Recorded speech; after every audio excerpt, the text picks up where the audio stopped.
ಮಂಗಳೂರಿನ ಅತಿಕಾರಿ ಬೆಟ್ಟುವಿನಲ್ಲಿ ಮಕ್ಕಳ ಮೇಲೆ ದೌರ್ಜನ್ಯ ನಡೆಸಿರುವ ಆರೋಪಿಗೆ ಕಾನೂನಿನ ಪ್ರಕಾರ ತಕ್ಕ ಶಿಕ್ಷೆಯಾಗಬೇಕು ಅಂತ ಮಕ್ಕಳ ಪೋಷಕರು ಮತ್ತು ಬಿರುಬೇರಕುಡ್ಲ ಮುಲ್ಕಿ ಘಟಕ ಆಗ್ರಹಿಸಿದೆ। ಈ ಬಗ್ಗೆ ಮಂಗಳೂರಿನ ಪ್ರೆಸ್ ಕ್ಲಬ್ನಲ್ಲಿ ಸುದ್ದಿಗೋಷ್ಠಿ ನಡೆಸಿ ಮಾತನಾಡಿದ ಮುಖಂಡರು, ಅತಿಕಾರಿ ಬೆಟ್ಟು ಗ್ರಾಮ ಪಂಚಾಯತ್ನ ಹಿಂದಿನ ಬಿಲ್ ಕಲೆಕ್ಟರ್ ಗಣೇಶ್ ಎಂಬಾತನ ಮೇಲೆ ಮನೋಹರ ಮೂಲ್ಯ ಮತ್ತು ಸತೀಶ್ ಪೂಜಾರಿ ಎಂಬುವರು ಅಪ್ರಾಪ್ತ ಮಕ್ಕಳ ಮೇಲೆ ಆಗಿರುವಂತಹ ಲೈಂಗಿಕ ಕಿರುಕುಳದ ಬಗ್ಗೆ ಶಾಲಾ ಶಿಕ್ಷಕಿಗೆ ಮಾಹಿತಿಯನ್ನು ಕೊಟ್ಟಿದ್ದು, ಅದರಂತೆ ಮುಲ್ಕಿ ಠಾಣೆಯಲ್ಲಿ ದೂರು ನೀಡಲಾಗಿದೆ।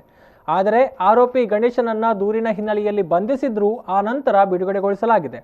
ಆರೋಪಿ ಗಣೇಶ್ ಕೆಲವು ಸಂಘಟನೆಗಳೊಂದಿಗೆ ಸೇರಿಕೊಂಡು ತಾನು ಮಾಡಿದಂತಹ ಗುರುತರ ಅಪರಾಧದಿಂದ ತಪ್ಪಿಸಿಕೊಳ್ಳುವುದಕ್ಕೆ ಪ್ರಯತ್ನಿಸಿ ವಿಫಲನಾಗಿ ಸುಳ್ಳು ದೂರುಗಳನ್ನು ಕೊಟ್ಟಿರುವುದು ಕಂಡುಬಂದಿದೆ।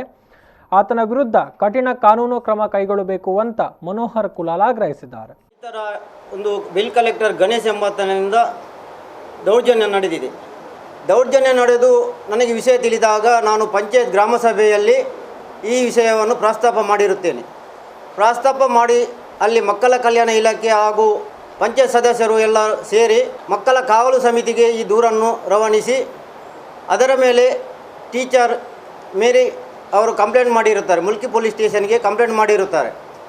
ಕಂಪ್ಲೇಂಟ್ ಮಾಡಿದ ಮೇಲೆ 15 ದಿವಸ ಅವನನ್ನು ರೆಡ್ ಹ್ಯಾಂಡಾಗಿ ಹಿಡಿಯುವಂಥ ಸಂದರ್ಭದಲ್ಲಿ ರೆಡ್ ಹ್ಯಾಂಡಾಗಿ ಹಿಡಿದಿಲ್ಲ, ತಪ್ಪಿಸಿಕೊಳ್ಳಲು ಅವರಿಗೆ ಪ್ರೋತ್ಸಾಹ ಮಾಡಿರುತ್ತಾರೆ। ಆದರೆ ಮಕ್ಕಳಿಗೆ ಆದ ಅನ್ಯಾಯವನ್ನು ನಿಮ್ಮ ಮುಖಾಂತರ ನೀವು ನಮಗೆ ನ್ಯಾಯ ಒದಗಿಸಿಕೊಡಬೇಕು।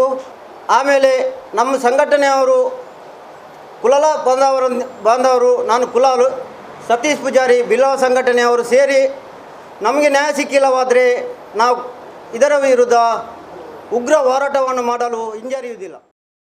ಸುದ್ದಿಗೋಷ್ಠಿಯಲ್ಲಿ ಕಿಶೋರ್ ಪೂಜಾರಿ, ಉದಯ್ ಅಮೀನ್, ಲಕ್ಷ್ಮೀಶ್ ಮತ್ತಿತರರು ಜೊತೆಗಿದ್ದರು।